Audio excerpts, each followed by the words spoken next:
Welcome to Burlap Teachers. Enjoy the video. In this video, I will explain how to wink a Miata. Winking your Miata headlights is a fun and distinctive modification that gives your car a playful, custom look. It involves making one of your pop-up headlights stay up while the other remains down, creating a unique expression.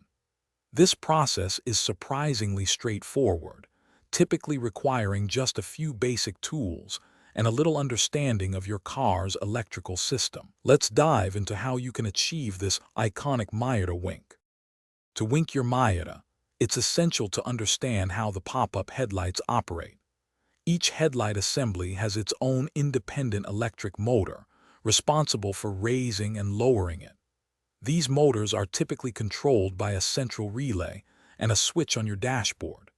The key to winking is to temporarily interrupt the power supply to just one of these motors, allowing it to remain in its desired position while the other operates normally. This gives you precise control over each headlight's movement.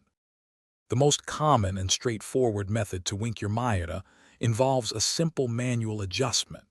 First, ensure both of your pop-up headlights are fully raised using the switch inside your car. Next, locate the small manual knob or lever on the back of one of the headlight motors. Gently turn or push this mechanism to manually lower that specific headlight until it is completely down. The other headlight will remain up, creating your desired wink. This method is quick and easily reversible.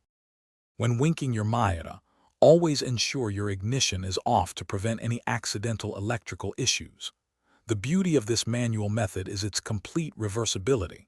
Simply use the manual knob again to raise the headlight back up, or cycle the main headlight switch to reset both.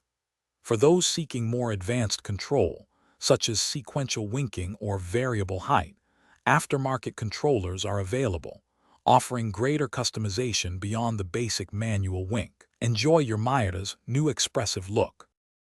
Thanks for watching. Consider subscribing if this video helped you.